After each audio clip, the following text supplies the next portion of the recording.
next question. Chris C. Hello, I'd like to ask Dutch about wrestlers that no-sell moves. I'm not talking about the aggressive parkour wrestlers of today, but the actual bad dudes in Dutch's experience, like Brody or the Road Warriors or Big Bubba, etc., who would intentionally no-sell the occasional move. From a booker's perspective, does this have to be done carefully, or is it just a given that some guys that need to look like monsters in the ring? Is it a tactic used by the booker, or is it more of a call it in the ring thing? What are Dutch's feelings on badasses no-selling moves? Like Hawk with the Piledriver in Memphis, that was a famous one. Well, these big monster guys, they're going to do what they're going to do. Unless the guy they're working with owns the territory and controls the amount of money they're making, they can more or less do what they want to do. Abdullah does what he wants to do if he's not working with Baba, or when he wasn't working with Baba, because he couldn't no-sell Baba because Baba would get hot at him.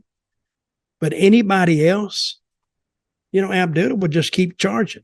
Brody, the same thing. He'd just keep coming. And when somebody no-sells you, or Stan Hansen, he's another one. When somebody no-sells you and they're bigger than you, what are you going to do? You going to start swapping off, power punches? No, it's going to end badly for you because they're going to sell what they're going to sell. I think, they can, it may not be right, but if somebody gives a pile driver to somebody and they come right up, it doesn't seem right. But AEW, they do that all the time. These are regular sized guys. They go boom, boom, and one guy comes up and he does another pile driver back to him. I saw it the other day.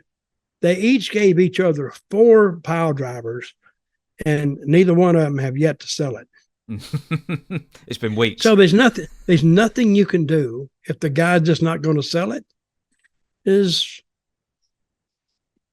I don't know what to do. Just get out of it with the least amount of damage possible. Do you remember that, the Road Warriors coming into Memphis? Were you there at the time? I remember them coming in, yeah. Yeah, I think it was one of the more famous things where, Jerry Lawler hits Hart with the pile driver and he just stands right up and, they just continue on from that. It was pre-planned and everything like that, but I don't know if that's something that you would advocate for as a booker. So who did he hit with the pile driver? Jerry Lawler hit Hawk, Road Warrior Hawk. And that was set up. And that was set up because he was supposed to be the unstoppable object, him and his partner. So, but if it wasn't set up and he come up, I'm sure you wouldn't see Lawler giving it to him again. But those things were things like that. See, Lawler owned about, I don't know if he owned half the territory or he just owned half of Memphis. I don't know.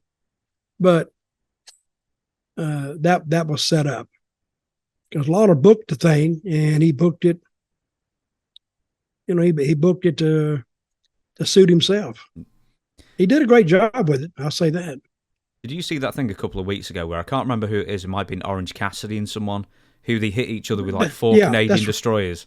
That's what I'm talking about. And boom, boom, and then he goes, he does it back to the guy, and then he does it back to the first guy, and then they both fall down or they do something. And I'm thinking, if you're not going to sell it, why even do it? See, but if you tell one of those guys, why did you do that move? Well, he was going to do it back to me. I said, yeah, but you killed both of them, really. It looked great. To me, they didn't have it situated right. Didn't have it. The placement was wrong, I think. Of course, it's not my match. They can do what they want to do. But it doesn't mean I got to like it.